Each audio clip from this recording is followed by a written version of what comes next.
Bismillahirrahmanirrahim. Assalamualaikum warahmatullahi wabarakatuh. Alhamdulillah wassalatu wassalamu ala Rasulillah wa ala alihi wa sahbihi wa man walah. Allahumma salli wa sallim wa barik ala sayyidina wa maulana Muhammadin nur al-mudhhibi lin-nisyani binurih wa ala alihi fi kulli lamhatin wa nafasin adada ma wasi'ahu ilmuka amin. Nawaitu at-ta'aluma wa ta'lim wa tadhakkura wa tadhkir wa naf'a wal intifa' wal ifadata wal istifadah wal hatha 'ala at-tamassuki bi kitabillah wa sunnati rasulih wa du'a ila al-huda wa dalalata 'ala al-khair wa ibtigha'a wajhillah wa mardatih wa qurbih wa thawabih subhanahu wa ta'ala, amma ba'd. Jadi insya-Allah kita akan sambung pada buku Risalah Al-Jami'ah wa Tadhkiratun Nafi'ah pada muka surat 40. Jadi kami akan baca matan dulu. Bismillahirrahmanirrahim. Qala musannifu rahimahullahu ta'ala wa nafa'na bi ulumihi fid dharain amin. Wa hifdzul qalbi minal ma'asi wajibun 'ala kulli muslimin wa kadza hifdzul أعضاء السبعة فرض عين على كل مسلم. فمن معاصي القلب الشك في الله تعالى والأمن من مكر الله والقنوط من رحمة الله تعالى والتكبر على عباد الله تعالى والرياء والعجب بطاعة الله تعالى والحسد والحقد على عبيد الله ومعنى الحسد كراهية النعمة على المسلمين واستثقالها. Jadi pada minggu lepas kita telah membahaskan sedikit tentang perihal penyakit yang boleh merosakkan hati kita, penyakit yang boleh menyebabkan kita menjadi seorang mukmin yang sebenar. Seperti yang pertama lalu kita telah pelajari, di antara penyakit-penyakit hati adalah yang pertama syak atau ragu-ragu kepada Allah Subhanahu Wa Taala. Muka surat 36, muka 36. Syak atau ragu-ragu kepada Allah. Dan yang kedua adalah berasa selamat daripada ancaman Allah ketika mananya sedang melakukan maksiat. Dan yang ketiganya adalah putus asa daripada rahmat Allah. Dan yang keempatnya adalah takabbur, yakni rasa besar diri terhadap hamba Allah yang lain. Jadi kita dah membahaskan macam ni cara untuk membersihkan hati, bahawasanya di mana Allah Subhanahu Wa Taala menyebut tadi, janganlah kita putus asa daripada rahmat Allah, wala taqnutu min rahmatillah. Janganlah kita putus asa daripada rahmat Allah Subhanahu Wa Taala. Dan hari itu kita akan sambung pada perbahasan tentang riya. Apakah makna riya tu? Riya. Jadi riya tu adalah satu perkataan yang menunjukkan tentang murra'i. Murra'i itu mempamerkan diri dalam bahasa Arab. Maksud riya' tu, maksudnya diperlihatkan. Ada satu objek, murra'. Murra' namanya dilihat. Bila sesuatu benda dilihat, ialah maksudnya riya' tu. Jadi riya' tu secara mudahnya kita faham, jadi kita tu mau mempamerkan ataupun mau menunjukkan sesuatu amalan yang kita ada, yang maknanya riya'. Jadi nyamuk orang nangga, yuhibbu an yarahun nas, nya suka bila mana manusia melihatnya. Nya suka bila manusia melihatnya melakukan satu amalan. Jadi bila mana nya melakukan satu amalan, nya mengharapkan suka daripada manusia, yang mengharapkan redha daripada manusia, maka ia ditugaskan oleh Nabi sebagai syirkul asghar, syirik kecil. Jadi sebab itulah kita perlu berhati-hati dengan perasaan riya'. Riya' sangat halus, sangat halus. Ini datang ketika mana kita sedar sekalipun. Jadi kata Al-Imam Fudail bin Iyad, dia mengatakan tadi, bila mana seseorang tu dia meninggalkan amal kerana takut manusia fikirnya riya', maka ia sudah riya'. Ia sudah dikira sebagai riya'. Man tarakal amal ni ajlin nas, bang sampai meninggalkan amal kerana manusia, fahuwa riya'un, maka ia adalah riya'. Dan barang siapa yang beramal kerana manusia, maka ia adalah syiriklah, memang dah riya' juga, ia lebih teruk lagi. Jadi bila mana kita beramal kata para ulama, bila kita beramal, jangan kita khawatir bila mana kita tertimbul perasaan riak dalam hati kita. Jadi macam ni kita nak buang tu, mesti orang kita tanya, macam ni kita nak buang perasaan riak tu. Maka para ulama telah mengajarkan satu amalan tu kita kena selalu pola. Sampai kita dah selalu pola, sampai kita rasa macam dah siap dah apa, maka riak yang insya-Allah akan hilang. Jadi bila mana kita tu macam baru first time mula satu benda, kita masih merasakan manusia bila lihat kita beribadat atau sedekah, maka kita akan jadi pelik. Kita akan rasa mesti tu langgaku tu. Kita akan rasa macam ni. Jadi sampaikan guru saya Syekh Muhammad Fuad Kamaluddin mengatakan, okey, macam ni kita mau hilangkan riak dalam ibadah sedekah contohnya. Bila kita sedekah, jangan ingat mudahnya. Sebab bila kita ingat, kita akan terfikir, aku dah sedekah RM10 tadi, kata Allah balas saudara.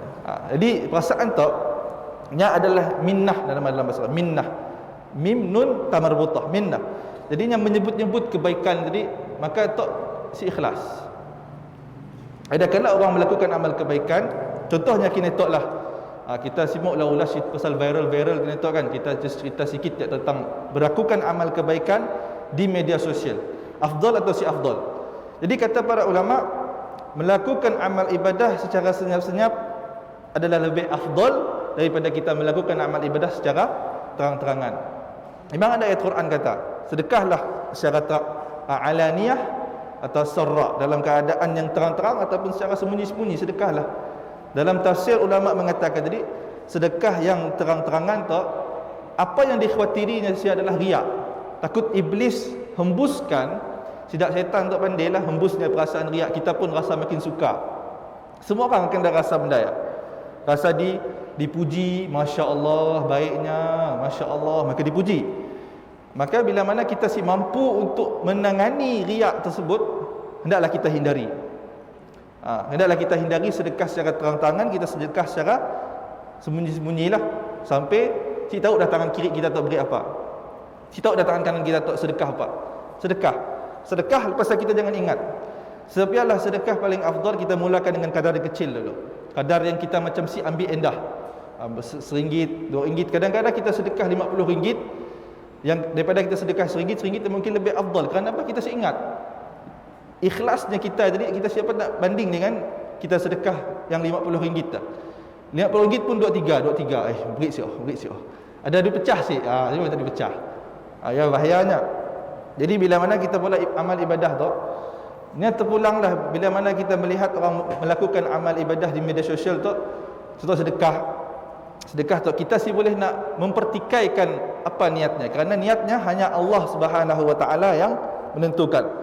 Sampaikan Saidina Hasan bin Ali radhiyallahu taala anhu, anak Sayyidina Ali, yang mengatakan, idza amilta khairan fahaddits bihi ikhwanuka. Apabila engkau melakukan satu amal kebaikan, ceritakanlah kepada saudara-saudaramu. Kenapa? Liyaqtadu bika, supaya mereka mengikuti kepada kebaikan engkau. Tapi dalam pun dawabitnya, atau syarat-syarat tadi, kita dah boleh mesti kawal diri kita daripada perasaan riak. Mau kena hadapilah ujian-ujian riak, masalah hati tu. Oleh kerana bila mana kita dah menunggu, mengharapkan pujian daripada manusia, maka sia-sia amal kita tu, rugi. Jadi macam ni rawatannya tadi, kata dalam kitab Dawa'ur Riya, ubat bagi riak tu, kita hendak yakin bahawasanya makhluk tu saya dah beri manfaat, saya dah beri darurat kepada kita, mudarat kepada kita. Dan ia juga akan mengangkat derajat kita dan merendahkan derajat kita. Kerana makhluk tu yang lemah daripada memberikan sesuatu ya. Makhluk saya ada kuasa lah, jadinya lemah. Yang boleh untuk memperbaiki diri kita tu, diri kita pun lah. Maka kita perlu berusaha memperbaiki ibadat kita, memperbaiki niat kita. Sebelum sembahyang kita baca doa, a'udzubillahi minasyaitonirrajim, kita ta'awuz, minta supaya syaitan si ganggu kita. Jadi bila mana kita nak pola amal, pola terus, jangan fikir apa fikir manusia, ya tolak tepi. Kita lawan perasaan niat riak, kerana ia adalah nafsu semuanya. nafsu dan gangguan daripada iblis. Yang pentingnya. Kerana dalam satu hadis tadi ada dalam satu hadis mengatakan faman amila li amal asyraka fihi ghairi, barang siapa yang mengamalkan satu amalan yang mensyirikkan pada amalan tersebut dengan selain aku, tujuan ibadatnya adalah selain daripada aku, fa ana minhu bariun, kata Allah, dan aku berlepas diri daripada amalnya. Dan dalam riwayat lain mengatakan taraktuhu wa syirkahu, aku meninggalkannya dengan kesyirikannya. Kerana Nabi SAW menganggap bahawasanya perkara yang paling ditakut oleh Nabi yang berlaku ke atas umatnya adalah syirik kecil, yakni riak.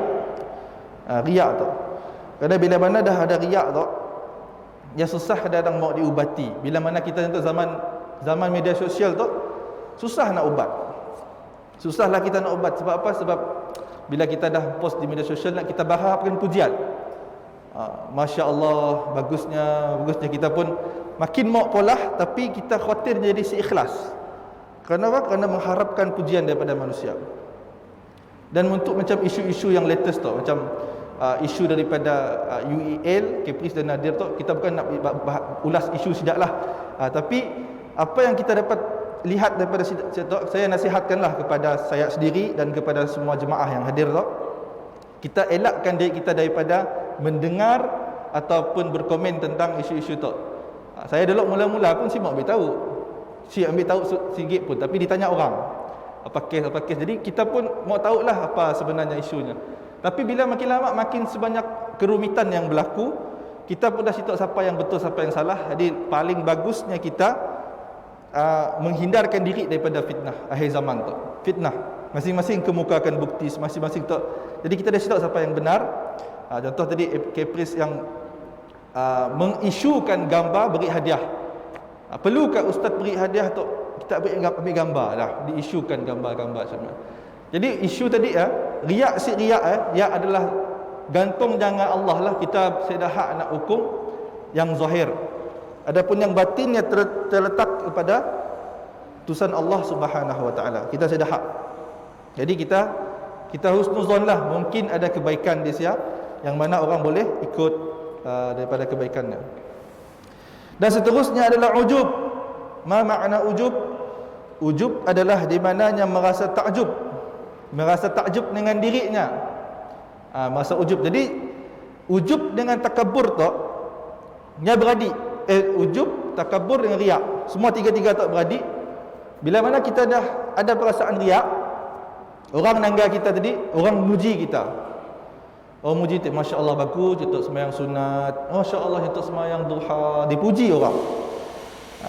Dan lama-lamanya akan mula merasa ujub, takjub dengan dirinya. Oh, akulah yang paling bagus, akulah yang paling banyak solat. Maka ujub tu bahaya, sangat bahaya. Ujub tu boleh berlaku kepada siapa aja. Sekiranya orang alim ke, kita semua akan berlaku ujub. Selalunya kita dengar orang-orang masjid lah, orang masjid tadi yang akan rasa nya lebih mulia daripada orang yang bukan ahli masjid. Selalu berlaku macam lah. Mudah-mudahan kita termasuk daripada golongan tu. Jangan pernah rasa kita tak paling bagus. Jangan pernah rasa yang kita tak paling mulia kerana kita tak berkhidmat dengan masjid, ataupun kita dah pola usaha dakwah kah, kita dah pola usaha mengajar kah, kita jadi ustaz kah, siapa kah. Jangan pernah ada rasa ujub. Ujub taknya merasa dirinya yang paling mulia, paling hebat, dengan ketaatannya kepada Allah Subhanahu Wa Taala. Jadi tu kita kena hindari perasaan ujub tu. Jangan pernah sekali kita biarkan perasaan tu rasa. Tawadukkan diri kita, rendahkan diri kita. Bila mana kita rendah diri tuan-tuan, Allah angkat derajat kita. Allah angkat derajat kita. Contoh minggu lepas kita cerita macam ni, kita nak rasa rendah diri tu, cuci jamban. Contohlah, yang salah satunya. Cuci jamban. Balik ke rumah, ambil mop, ambil berus, cuci jamban. Orang rumah pun heran enggak. Apa halahnya tu? Mau cuci hati mak. Kita jangan main-main dengan ulama walah mendaya, cuci jamban.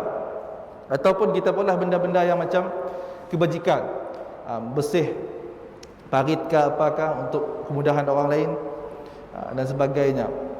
Kerana apa? Kerana bila kita timbul rasa ujub tu, kita akan merasakan kita tak lebih baik daripada orang lainnya. Yang bahayanya, kita merasakan diri kita lebih baik. Kita dah pula amal kebaikan, kita rasa lebih baik. Dia sialah lahir tadi daripada riak, lahirlah ujub. Ujub itu lahir. Jadi kata Imam Abdullah bin Alwi Al-Haddad, 3 amal tu adalah ra'sul muhlikat katanya. Memang 3 amal tu adalah kepala kepada keburukan dalam hati kita. Takabur tadi, riak dan ujub. 3 gig tu yang beradik.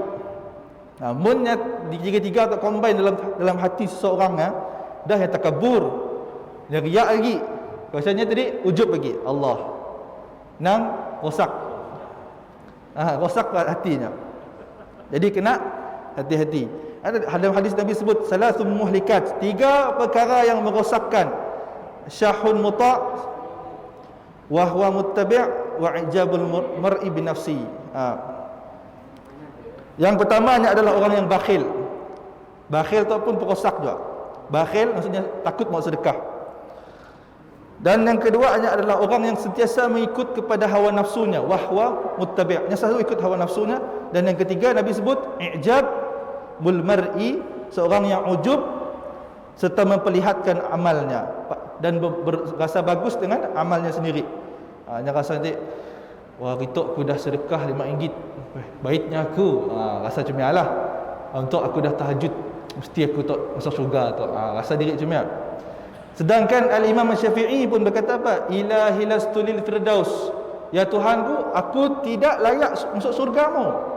Ya Imam Syafi'i ya, yang mana tadi yang mendirikan mazhab Imam Syafi'i itu kata, ya Allah, ya Tuhanku, aku tidak layak syurgamu. Tapi kita tadi, aku confirm syurga tu. Baru solat sehari je. Jadi bezanya kita pun tawaduknya dan waraknya kita dengan ulama-ulama dulu. Beza. Sampai Sayyidina Umar bin Abdul Aziz, dia merasakan apa? Dia merasakan rendah diri kerana apa? Kerana palak kita tak sentiasa sentuh ke tanah. Alat turabin katanya, ke atas tanah. Ni kemuliaan manusia padanya. Sedangkan kita pun muka tak sentiasa menyembah tanah. Dia mengata cumalah, dia mengajarkan kita untuk tawaduk. Jangan pernah merasakan dirinya betul. Jangan pernah merasakan dirinya paling baik. Jangan pernah rasa untuk mengharapkan harapan-harapan ataupun pujian daripada manusia. Ia adalah benda yang bagus. Jadi yang seterusnya adalah hasad dengki. Bahasa Melayu hasad dengki lah, tapi dalam bahasa Arabnya wal hasadu wal hiqdu. Yang ini berhasad dengki. Hasad dengki dengan hamba-hamba Allah tu memang sifat manusia lah. Hasad dengki tu. Memang cakap lah, memang orang Melayu pun suka dengki-dengki juga. Asal nangga jiran sebelah laku je, santet. Asal nangga orang sikit kaya, santet. Jadi perasaan hasad dengki tu, kata dalam kitab, ya maksudnya apa? Nya ingin menghilangkan karahiyatunya, benci nangga orang tak dapat nikmat. Ada dalam buku ada. Ialah perasaan benci. Hasad ialah perasaan benci dan tidak suka dengan nikmat yang dikurniakan Allah kepada saudara muslimnya yang lain. Dan dalam kitab lain mengatakan nya mengharapkan apa? Nya mengharapkan saudara yang tadi hilang nikmatnya. Nya mengharapkan. Jadi orang dengki tu susah kita nak hadapkan saja tak, sebab bila kita dapat rezeki maka sianya akan mulalah memfitnah. Munsif fitnah pun yang main santet lah. Main santet, main buruk. Jadi bila yang main santet tak ada bahaya. Sampai kan disebutkan dalam surah Al-Falaq lah, wa min syarri hasidin idza hasad lah. Daripada keburukan orang yang hasad dengki lah. Jadi dalam satu hadis ada menyebutkan amalan kita baca doa, kita baca surah kita baca surah sebelum tidur. Untuk tuan-tuan amalkan. Amalan tak makruf. Sebelum kita tidur kita baca 3 kul. Yang kita tiup, kita sapu seluruh badan kita. Kerana salah satu daripada surah Al-Falaq, ada surah yang tadi pelindung kepada apa? Daripada orang hasad dengki dan daripada orang-orang yang melakukan sihir kepada kita. Nabi SAW ketikanya disihir oleh orang Yahudi, ada seorang khadam tu yang ambil rambut sisir Nabi, ada rambut diambilnya, maka disihir oleh orang Yahudi lah. Ada seorang tukang sihir tu nyihir, maka Nabi sakit, tapi Nabi tu nya dapat pertolongan daripada Allah, maka Allah suruh turunkan 2 surah tu untuk dibaca, surah Al-Falaq dan surah An-Nas. 2 surah ya dibaca Maka dibaca Nabi tadi, dan untuk perlindungan lah daripada sihir dan hasad dengki. Kemudian tadi Sayyidina Ali diperintahkanlah untuk pergi membakar barang sihir. Di sini Nabi ada ajarlah kaedah-kaedah ruqyah. Kaedah-kaedah ruqyah tadi, bila mana kita dapat jumpa barang sihir, kita bakar. Kita bakarkan. Tapi bukan mudahlah kita nak jumpa ya. Bukan mudah. Contoh macam sahabat saya, makciknya kena sihir. Kena sihir guna patung. Yang kena sihir guna patung tadi, sidak anak murid kepada Datuk Harundin, nyarawat, kemudian tadi saya cari sini 7 barang tu. Cari, jadi sidak minta izin kepada tuan rumah ya. Boleh si kami orang gali apa nama tu? Cangkul semua tu macam korek tanaman tu. Korek semua tanaman si jumpa. Tinggal sikit pokok besar. Tuan rumah ya. Yang ada pokok tu guna si.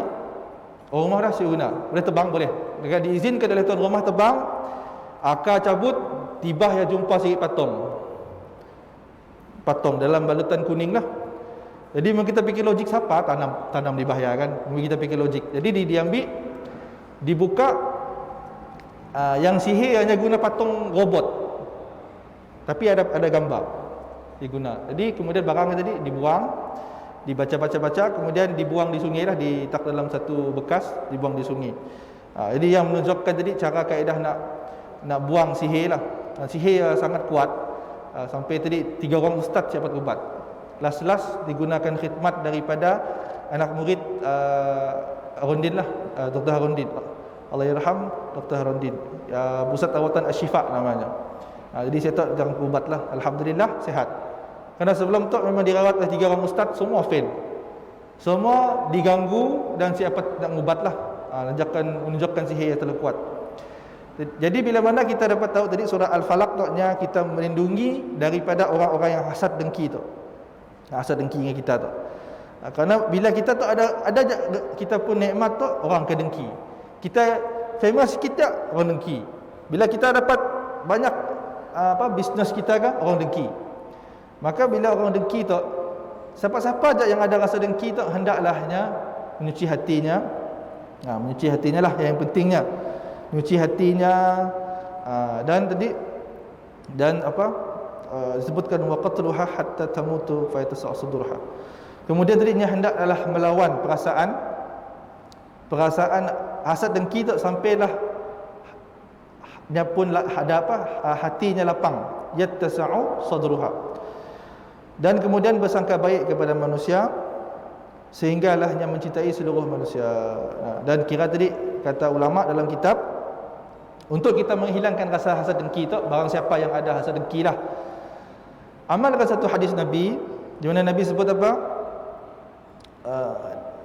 La yu'minu ahadukum hatta yuhibba li akhihi kama yuhibbu li nafsihi.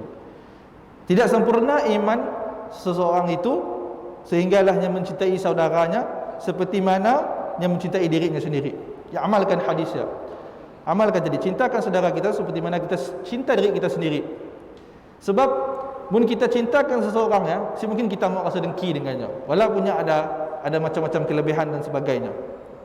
Jadi kita pun sayang saudara kita, sayang sesiapa sekalipun lah.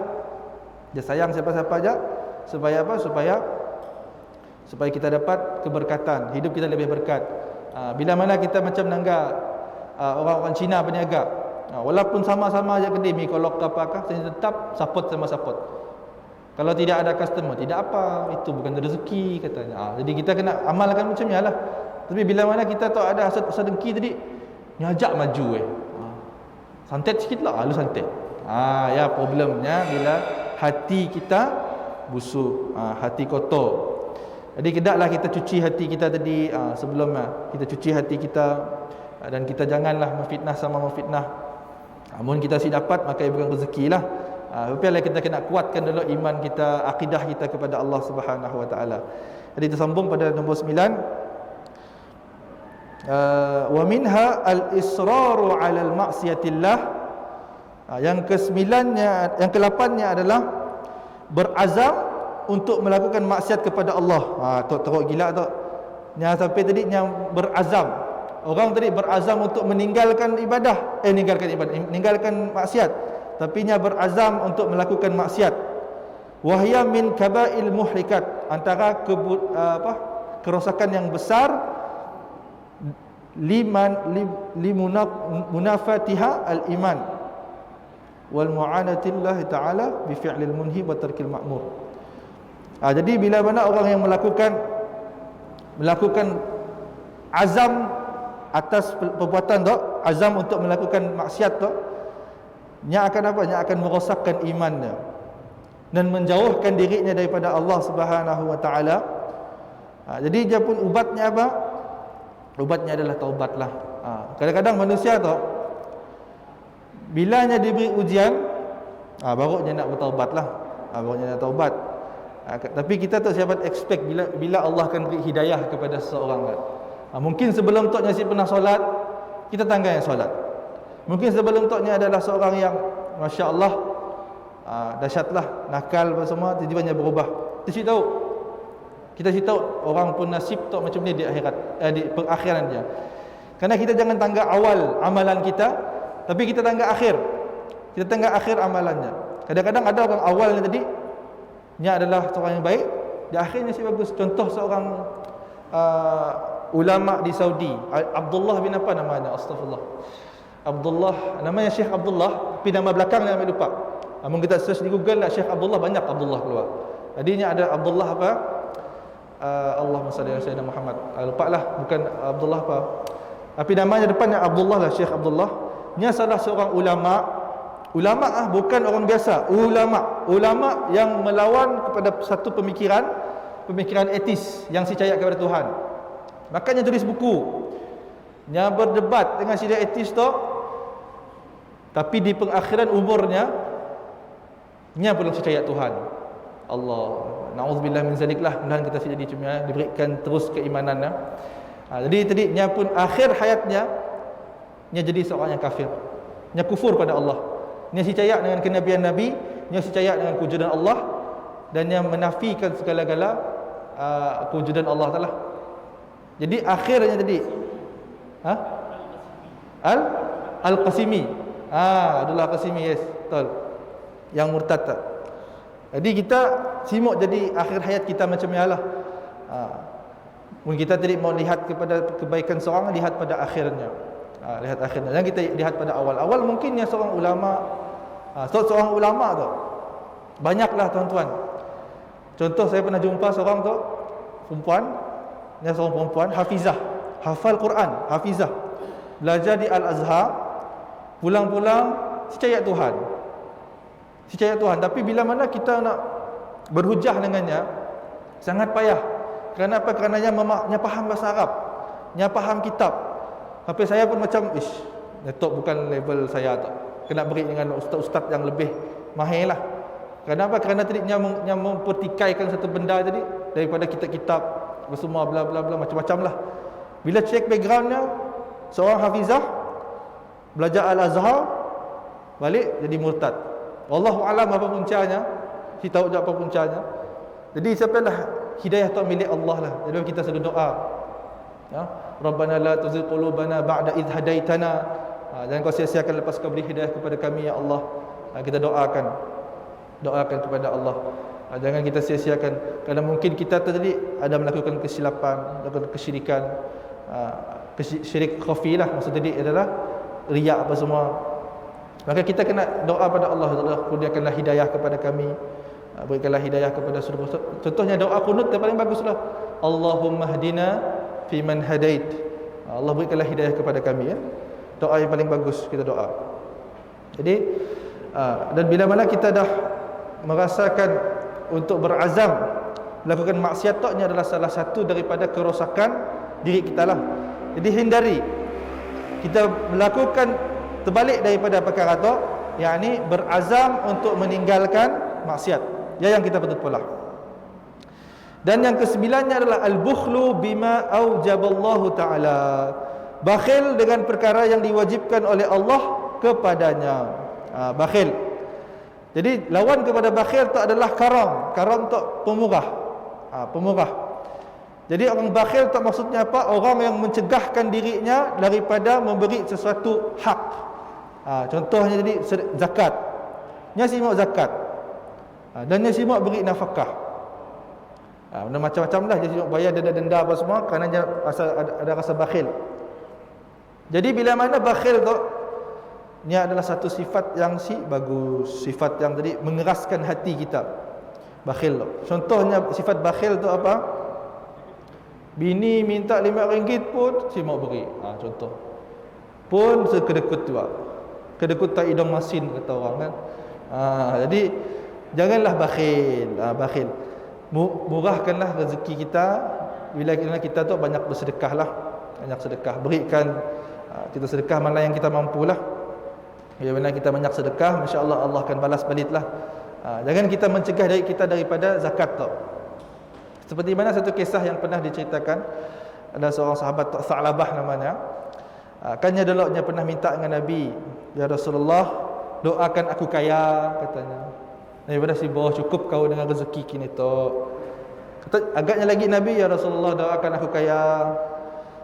Nabi benar-benar cukuplah rezeki tu. Jadi Nabi tak fed up. Bila orang dah minta 3 kali, "Ya Rasulullah, doakan aku kaya." Maka Rasulullah pun doakannya. Doakan tadi, "Ya Allah, kurniakanlah rezeki kepadanya." Maka kemudian tadi rezekinya berlimpah ruah. Berlimpah ruah sampaikan disebut dalam hadis kambingnya penuh satu lembah. Wadi tu lembah besar satu lembah tu. Penuhnya pun kambingnya, sampai kambingnya membiak seperti seekor binatang serangga. Banyak biak. Sampaikan 1 bulan yang pertama nya dah solat berjemaah. Nya dah mula kambingnya. Bulan yang kedua nya dah solat Jumaat. Bulan ketiga orang mula cari. Ni Tha'labah tu. Tha'labah tu jaga ternakannya di luar Madinah. Kemudian tadi Nabi pun macam okeylah, mungkin dia jauh kan. Dulu bukan ada kereta. Maka Nabi perintahkan tadi 2 orang utusan, lupa nama 2 orang tu, diutuskan Nabi tadi untuk apa? Untuk minta zakat dengannya. Maka bila minta zakat, apa padanya? Kena aku nak bayar zakat tu. Tu adalah jizyah katanya. Jizyah tu cukai. Tu adalah cukai daripada Nabi tu adanya. Makanya pun menolak untuk bayar zakat. Menolak, bakhil. Dan diberi rezeki tadi bakhil. Kemudiannya bila dah bakhil lah, pulanglah 2 orang sahabat tu jumpa Nabi dan minta, disebutkan dalam riwayat hadis ni 3 kali yang agak Tha'labah tu, 3 kali dia tolak semua bayar zakat. Ada kata sekali je dalam riwayat lain. Tapi ala kulli halnya, bila Nabi dah dengar beritanya sibuk bayar zakat, Nabi sebut apa? Wailak ya Tha'labah. Celakalah engkau wahai Tha'labah. Jadi kemudian Nabi pada semenjak hari itu, bukan aku yang sibuk ambil, Allah telah mengharamkan aku untuk, Allah telah mencegah aku untuk mengambil harta Tha'labah untuk terima zakat. Jadi semenjak daripada Nabi terima zakat lagi daripada Tha'labah. Dan kemudian wafatlah Nabi, Sayyidina Abu Bakar ganti Tha'labah, kemudiannya ditimpa satu bencana, satu ujian, dan kemudian tadinya cuba untuk membayar dengan bayar zakat. Bila bayar zakat tadi, Abu Bakar terima. Abu Bakar ada apa? Sedangkan sebaik-baik manusia, ini Nabi SAW, saya terima zakat kau, apatah lagi aku yang aku simak terima lah, dan saya terima. Meninggal Sayyidina Abu Bakar sampai Sayyidina Umar yang mau zakat lagi, Sayyidina Umar pun saya terima. Kemudian zaman Sayyidina Uthman yang nak beri zakat, Sayyidina Uthman pun saya terima. Jadi dia dapat ayat yang khusus turun baginya, di mana tadi Allah akan terima zakat daripada orang tu, daripada Tha'labah ni. Yang disebutkan dalam hadis tersebut boleh dirujuk dalam tafsir Al-Baghawi lah. Tafsir Al-Baghawi ada hadis yang panjang menceritakan kisah Tha'labah. Jadi jangan kita bersifat bakhil, kerana bakhil itu adalah satu sifat yang bagus, yang nantinya akan mengeraskan hati kita, tuan-tuan.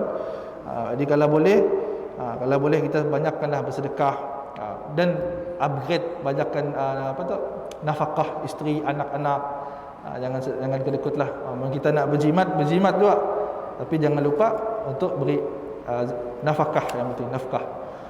Dan yang ke-10-nya adalah su'udzan billah, sangka buruk kepada Allah Subhanahu wa taala. Jadi sangka buruk kepada Allah Subhanahu wa taala adalah salah satu daripada maksiat hati. Salah satu daripada maksiat hati. Jadi bila mana kita tu sangka buruk dengan manusia, sangka buruk dengan Allah, memang hidup kita akan tenang, tuan-tuan.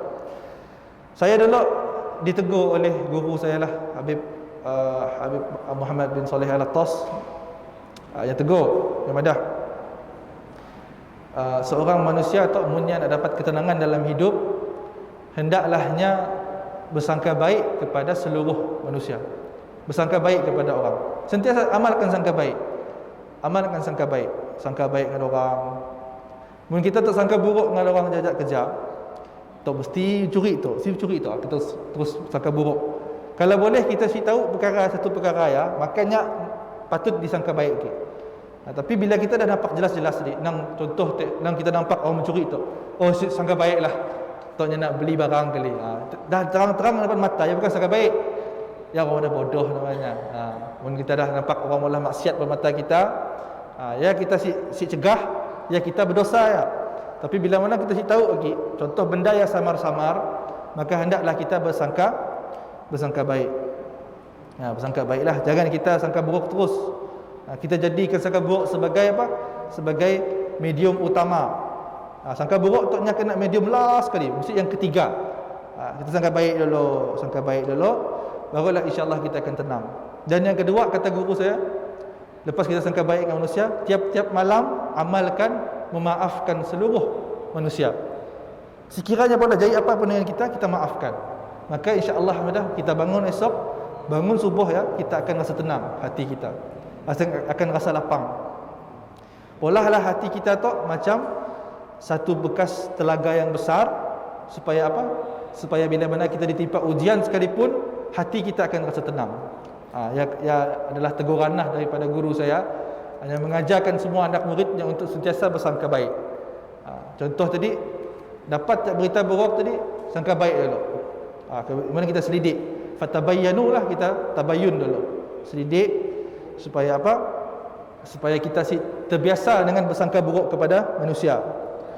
Supaya sangka buruk dengan manusia lah. Jadi bersangka buruk kepada Allah adalah satu benda yang baguslah. Contoh tadi kita sangka buruk dengan Allah tu, contohnya apa? Contohnya bila mana Allah makbulkan doa kita, terus sangka buruk. Tu Allah makbulkan doa aku tu. Jadi kita sepatutnya sangka baik. Bila mana kita sangka baik pada Allah, maka Allah akan berikan kepada kita kebaikan. Seperti satu hadis sebutnya, ana inda dhanni abdi bi, sesungguhnya aku tak berada di atas sangkaan hamba-Ku. Mun hamba-Ku sangka baik, maka baiklahnya dapat. Mun sangka buruk, maka buruklahnya dapat. Jadi kita perlu bersangka baik dengan apa yang telah Allah berikan kepada kita. Contoh satu ujian Allah beri kepada kita, terus sangka buruk. Tu Allah tu malah je beri bala dengan aku tu, terus sangka buruk. Maka hendaklah kita sangka baik dulu. Ini sangka baik dengan apa? Sangka baik mungkin tak ada kebaikan yang Allah nak berikan kepada kita di situ. Mungkin ada satu kekurangan yang daripada diri kita kena tu. Maka perlu kita sangka baik setiap apa peristiwa yang kita lalui dalam hidup sebagai salah satu daripada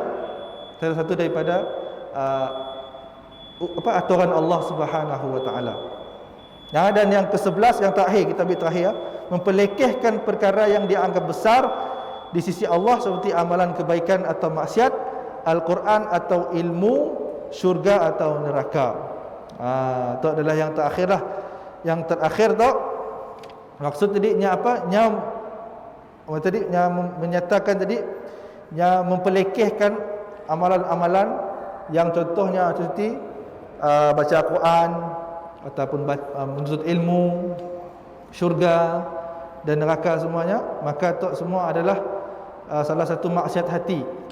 Satu maksiat hati. Hendaklah kita jauhi daripada perkara itu. Jadi setiap perkara yang dinyatakan merupakan maksiat yang boleh membinasakan manusia, bahkan sebahagiannya boleh menyebabkan seseorang itu jatuh ke dalam kekufuran. Dengar ya, kekufuran. Wal a'yadzu billahi ta'ala min dzalik. Semoga Allah menjauhkan kita daripada perkara-perkara tersebut. Jadi kita selesai dalam bab jenis-jenis maksiat hati. Jadi dalam apa yang kita sebut ya tuan-tuan, adalah contoh-contoh penyakit dalam hati kita. Jadi Habib Kazim, seorang ulama Hadramaut, mengatakan apa?